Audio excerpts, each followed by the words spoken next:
Another token was brought to my attention, and I wanted to go ahead and cover it. At the top of the show, because I know there's certain people that simply don't listen to its duration, at the top of the show, I'm going to say, if the people behind the project want to come on the show, I would welcome them if they want the smoke, so we can talk about what I'm about to talk about, because I cover what I see. If what I see isn't what you expected me to see, we should talk about why I see it and resolve it, because it helps you as a project. In this case, I don't think the project really needs my help per se. I simply call to attention what I observe in the project, and the concerns are simply concerns. If they want to come on the show and talk it out, that's fine. No, I'm not going to Telescam to talk to you. No, I'm not going to go to DMs and Twitter to talk to you. You come on the show so that everybody can hear it straight from the, in this case, dog's mouth. This token is Pitbull. Pitbull.community is its website. It's on the Binance Smart Chain, and I look at the project and I like everything I see on the surface of the project. It's an involved project. It looks like it may be a V2. Hard to tell because the history seems to be missing. But they stated a lot of things on the website I had concerns with. Before I get to that, let me just kind of break this down, start to finish, so I'm fair. In tokenomics, there's a 2% reflection. There is the 2% for liquidity. A little bit over 59% has been burned. I verified the amount that's been burned. I verified the amount that is circulating. So the numbers are all consistent in what I see, and their website is up to date in that regard. A little bit over 450,000 holders, so it's got a very strong holder base and holder support. There's some controversy about that. I'll get to that at some point later. 100 quadrillion looks like the total supply, and again, with just under 60 quadrillion burned, that means the circulating supply is about 40 quadrillion remaining, and the price is steadily going up after it's been on a decline due to all the stuff that's been happening recently. They did a tech rate audit, and if you've heard me before, you know I don't really rate tech rate. I'm going to get into why here in a moment. They gave a roadmap where they're talking about their DApp. They're talking about all the different networks that they're going to get on, tier 1 exchanges they want to get on, the branding, and unfortunately, shillers. I'm not even going to talk about it because it's not worth it, because I realize other people don't care. But they have a lot of applications that already exist, things that are on their site that they put kind of forth.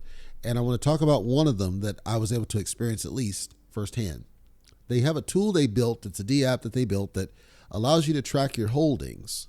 And then it's supposed to give you charts. The charts part doesn't work. The transaction table does. So you can see buys and sells live with the price that they paid. And it's similar as what you would see as if you went to like Nomics or PooCoin. But it's good to have it all in one place. I guess that's good. There's also an NFT farm for NFTs, and to their credit, they don't shove the NFTs in your face. The NFTs are kind of, it's here, we have it, but it doesn't dominate the narrative of the site, which I celebrate them for this. They have their own swap. It's a pretty simple swap. It's not like the advanced, like Shiba swap type. There's a lottery function, and then there's a safety checker. There's a metaverse they've been working on that there still hasn't launched yet, but they've been working on. And then a Pit Mag is kind of a cryptocurrency magazine digest that they released. And then they have charities that they donate to support the project. Physical products, they have a very strong community presence, a very strong social media management strategy. Their Reddit is very heavily engaged. I was very pleased seeing how well they engage with the community. They don't force you to Telescam, although Telescam is one of their communities, and we know why. They don't force you there. They're actively across social media engaging with their holders wherever they may happen to be, which is great, including YouTube. And they have a direct email address if you want to reach out to them for business inquiries, quote unquote. They don't have on their website, at least, open KYC that I can see. I don't see that they are directly identified as to who they are and where they are from. However, one of the social media platforms they have is Weibo. Weibo.com is, I would argue, 99% China. I don't sense that these are people only from China, but it does seem like there's a presence in terms of the developer team of people from China. They said that they have volunteers from across that came together to build this project out. I have no way to verify this because there's no KYC. However, one thing I celebrate, which seems to validate that stance, is their white paper is actually translated into 6 different languages: English, Chinese, Turkish, Portuguese, Persian, and Spanish. It's the first token I think I've seen that took the time to translate their white paper into multiple different languages. So that seems to verify, and of course you could have paid for that service, but they might very well have people from across the globe coming together on this thing. Project says that in this case it says version 1, which is why I think that this is a V2. The white paper reflects V1 still, says that it was released in March of 2021. So we're a year out from when the first would have launched. And the white paper, as stated, I would rate it as a very good, not excellent, but a very good white paper for what it does and how they presented it. So website, good, kudos. White paper, good, kudos. Social media, good, kudos. Seems like a strong project. Seems like it's very robust. Seems like it's a very solid contender considering it went a little bit under the radar. Now, here's where I started having some concerns of my own. You've heard me, if you've listened to the show for a while, say that for any token that's on the Binance Smart Chain, we can analyze the contract in a quick second using MarketMove.ai. MarketMove.ai does an AI-based analysis of the contract and then flags things that it considers a strong concern. And unfortunately, this one didn't come out with that great of a score. They're easy things to fix, but I'm not sure if the contract supports fixing them. Top of the list is that right now, the top 10 holders have just under 25% of the total circulating supply. So to put that in perspective, 10 people have just under, if I say 40 quadrillion, 10 holders have 10 quadrillion among them of the total circulating supply that's remaining. That means that they could easily kill the project if they were to dump out. Some of the social media, specifically Reddit, called out concerns about one wallet in particular that was dumping like 100,000, 500,000, a million. Seemed like they were dumping out. The top wallet in this guy holds 8 million worth of value. When I say value, I'm talking about if they were to sell, how much could they take out of the project? This brought up concern number 2. In the liquidity pool, the primary liquidity pool, which would be Wrap BNB from what I can see, in this, it looks like there's not much liquidity remaining. It looks like there's only just over 200,000 in liquidity remaining in the primary liquidity pool, which is Wrap BNB on PancakeSwap. They have a lot of different liquidity pools, so it's possible that they're sustained by the variety of liquidity pools, but when I went through the vast majority of them, I didn't see very much liquidity made available in any of the other pools other than the primary PancakeSwap one for Wrapped BNB, even on the stablecoin side, which that was kind of weird because if you had some sort of stability liquidity pool, I would expect that it would have quite a bit of liquidity to it because otherwise, how would you stabilize the value? The value did the initial pump and then it declined over time and it somewhat recovered, but not fully. It never has really gotten to the point where we would see strong upward trend. It looks like it still has the popularity, but it's possible that the newness is gone. The reason this one caught my eye though, is that on the primary liquidity pool, it seems to have a lot of volume. Actual volume is running through it at a very strong rate, despite the liquidity. The daily volume was I would say just over 700,000. 700,000 isn't that much by itself, but when you compare that against what its liquidity pool was doing, either there's a resurgence in popularity or some major sell-offs. The graph seems to indicate that there's a resurgence in popularity and people are buying back into it after extended periods of sales stemming back to like late December. With this many holders, it is kind of peculiar to have this low of a liquidity available and this low of a volume. So one of two things is likely happening here.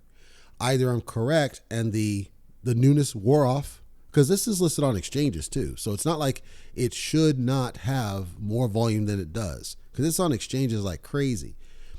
And the exchanges that it's got should certainly have driven some positive value for this on a regular basis just because of exposure.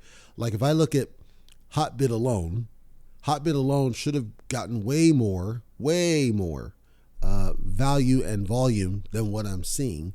And then you got ones like BKEX. That one should have some volume on its own. The other ones are kind of lesser tier, like Ghetto Indo-X, MEXC.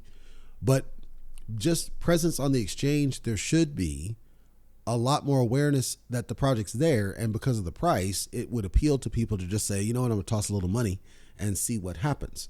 So I took a look at ZT Global, which is one of the slightly larger ones that's out there. And the volume is not crazy low, but it's not where I would expect it to be. And this is reflected in the price movement. There's more buy pressure than sell pressure, but it just seems like volume's low. So either it seems to verify that at some point just the newness wore off and then volume kind of slowed down and we didn't see as much sustained volume as we might expect, but there's still interest in the project. And there's the burn mechanic that happens, which means that there's constant shifts in the price, but not necessarily due to strong value or volume. I haven't seen very much shilling of this project. I think I saw a couple of videos every now and blue moon, and then I see on their roadmap they were trying to go after shillers. I talked about that and I wasn't going to go deep into it. I don't know if that did or didn't work, or it just whatever, but I don't see that there was anything. It didn't get shoved in my face, which is good. And it didn't seem like there was very much, there's chatter, but it's not like standout chatter. Like if you were to look at all the different altcoin type projects, Project Phoenix gets probably 10 times the chatter, even though nothing's going on with it. And then this one's got much more volume, but it doesn't have nearly the liquidity. So I don't know what the deal is with that one. But when I ran this through Market Move and it came back and it said that the top 10, have close to 25% of circulation, that's a big problem. Because if the top wallet right now has an estimated 8 million in value, but there's not enough liquidity even for that person to cash out, was there some sort of rug pull? Was there some sort of issue where something tanked the project due to reputation? What happened? And then people might say, well, why would it have so many holders? The issue with the holder count is dust wallets, because what happens is even if you liquidate, they're still getting reflections because of the timing. And so it could be that because of the reflections, they were just accumulating holders, but the vast majority have sold out of the project, which would explain why there's top 10 holders have 25% of the supply, because it would be the only way to help keep the value from dropping any further than where it eventually started. So I saw that there's a liquidity pool that's locked, which is good. And the liquidity pools I verified with Market Move, because you can do this. I verified indeed that the liquidity pools are indeed low, primarily across the board. Then I stumbled across a different liquidity pool that for whatever reason isn't the primary.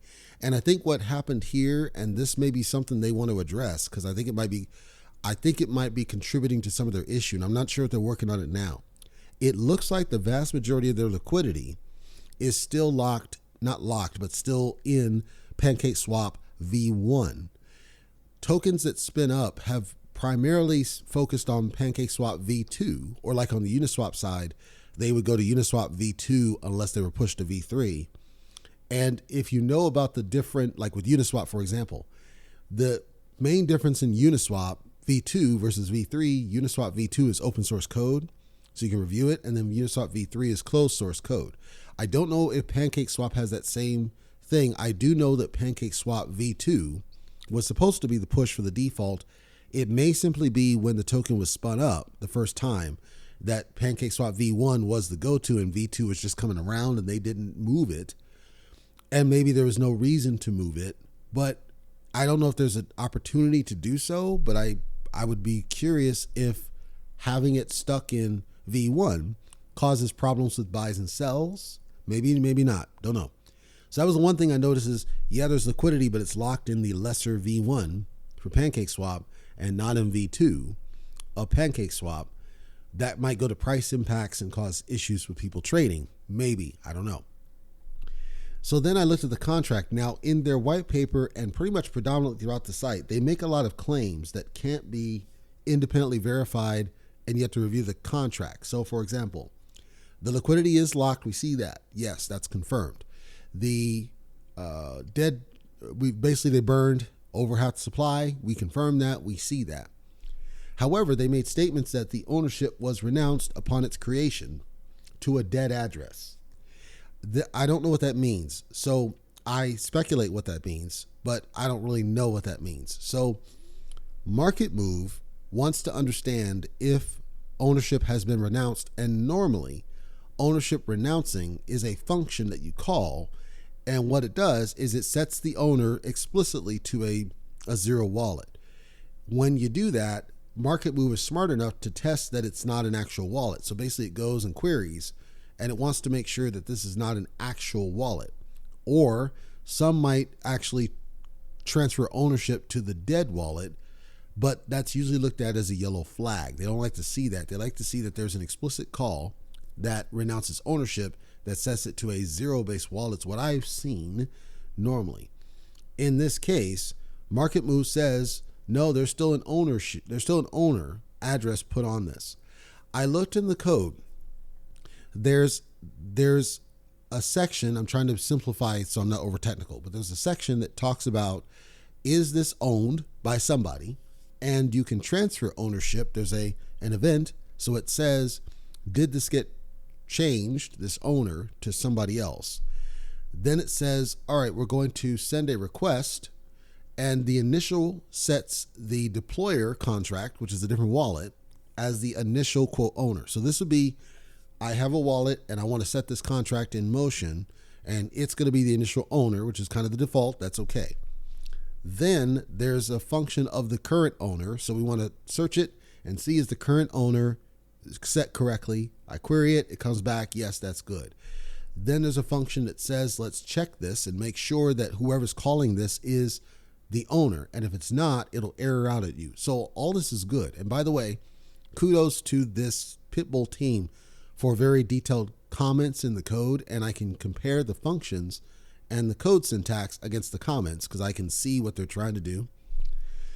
So then they get down, and it's the renounce that I would expect to see, and then it says, okay, we transferred it into an address 0, so don't worry about the details of that, but I see what I'm supposed to see, and then it's setting into address 0, and it's saying we're going to leave the contract without an owner, and that means that you're not going to be able to call any functions. And the challenge I saw in why Market Move, I think, is coming back and saying, no, it's not renounced. It looks like this function may not have been called yet, I'm assuming. And so I went over into BSC scan, what looks to be the case on my read, and it's kind of involved. What looks to be the case is when there's a renounce called, it looks like it's storing whoever was in place. So like I look at it in Binance BSC scan, and I can see it's the dead wallet, but then it looks like it's storing whatever that address was. So let's say my wallet into a variable called previous owner. And then there's a function where it can temporarily unlock and then sets from previous owner back to owner, if I'm reading it right. And I may be reading it wrong because it's quite involved in this section. And this one, it specifically says in the comments, unlocks the contract for owner when lock time exceeds. And then it says, locks the contract for owner for the amount of time provided. So like if I were to call function lock, and then I say, okay, the first thing it does is set previous owner to owner. Owner is address 0. Okay, no problem.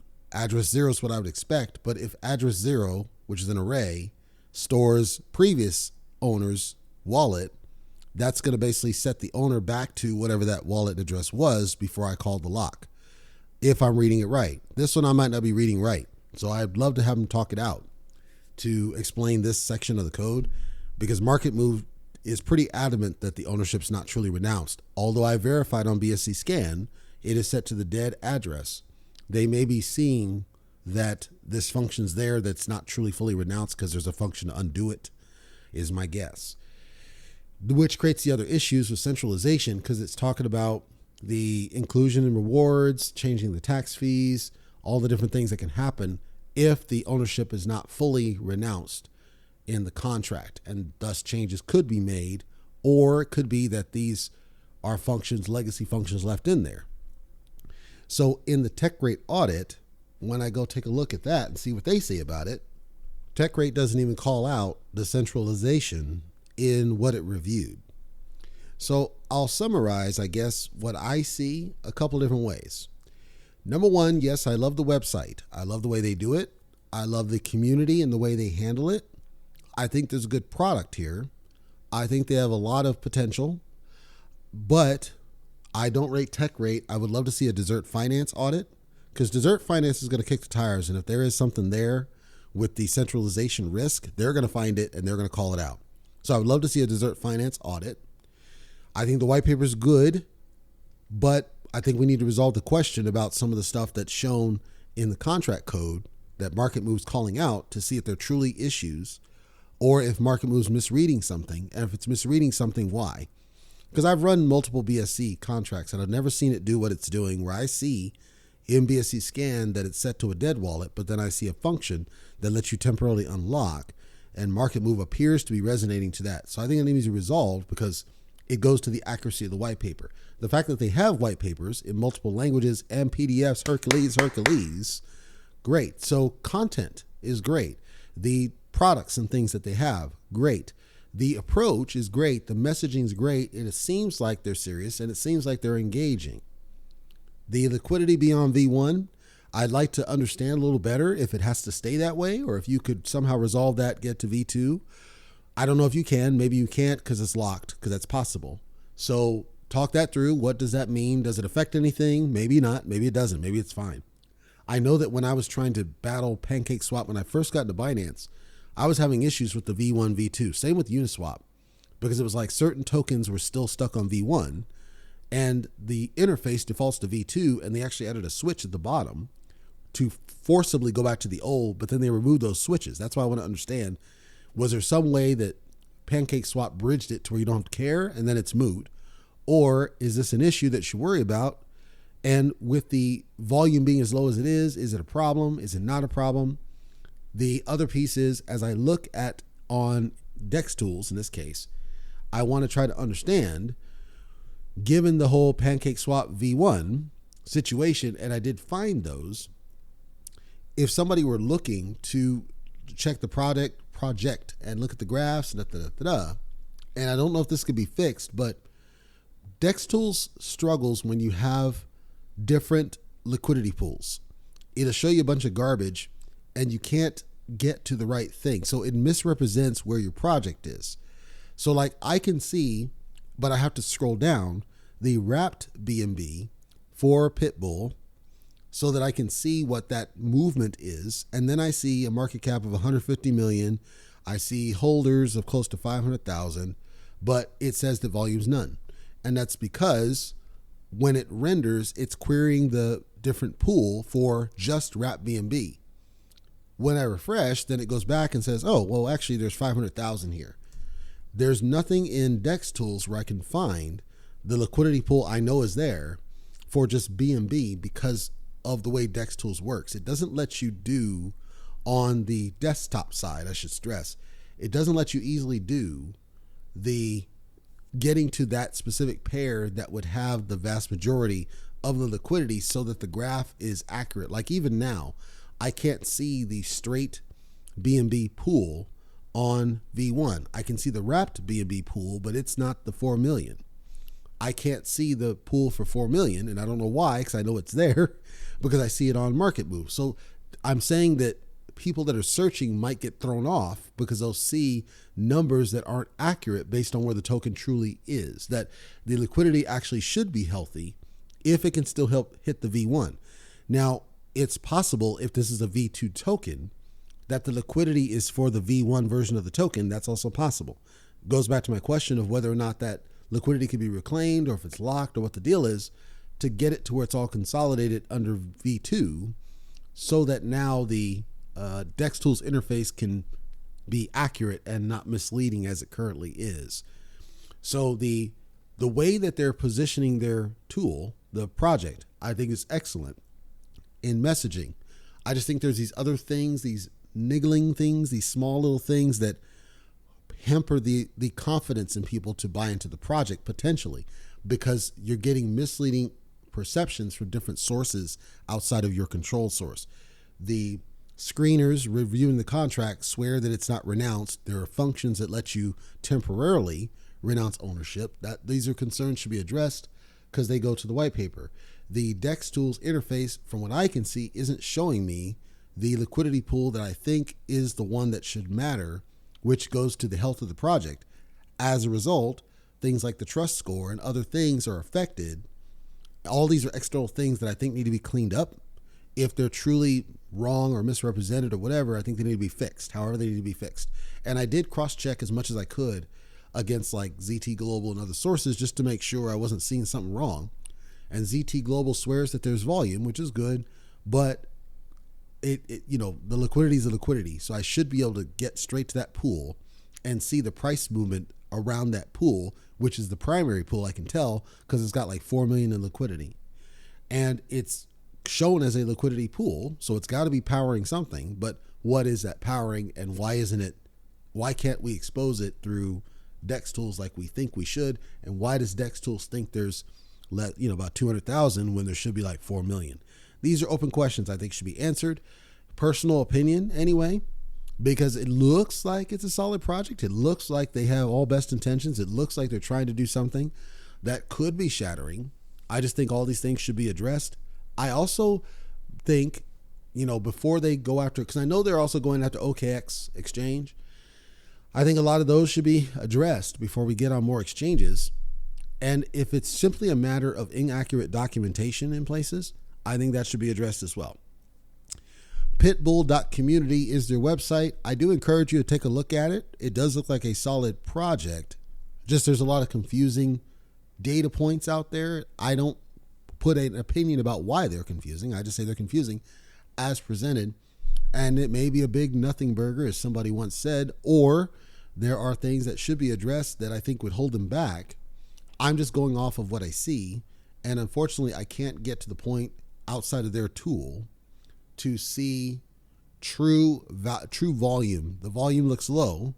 Is the volume low only on certain liquidity pools, or is the value actually not that low? Their tool swears there's 9 million in liquidity. I'd like to verify this against outside sources. DEX Tools is the number one that I would go to. I want to see that DEX Tools tells me and confirms that there's 9 million in liquidity.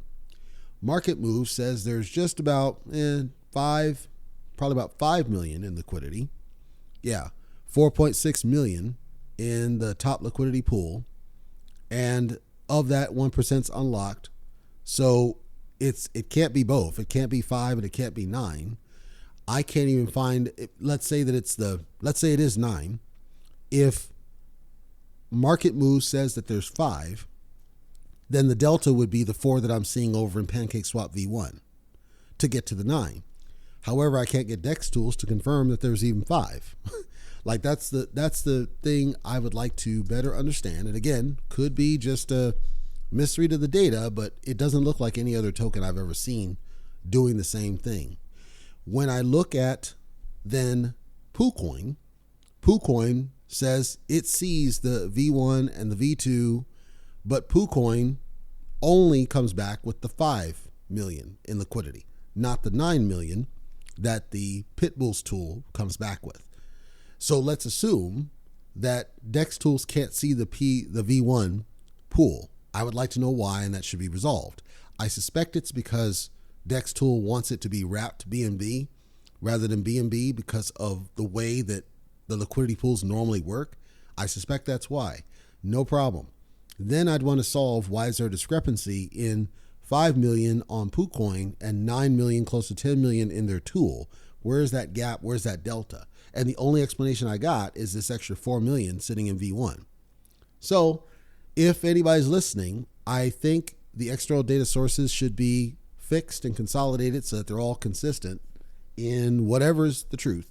I'm not saying there is or isn't anything true or not true or any of that. I'm not making any finding. I'm sharing what I see and a potential reason why there might be some people that are a little bit nervous about buying in. Other than that, I think it's a good project from what I can see. I don't see any other concerns if we can address some of those things I called out. So check it out. Pitbull.community is the website. For those that say I don't get the website, Pitbull.community. Check it out. I do encourage you to check it out because I think it's a good project. They got a lot going on. And you may not care. You may say, I want to buy into this just because I'm a gambler. By all means, I'm not telling you what to do. I'm simply sharing what I see.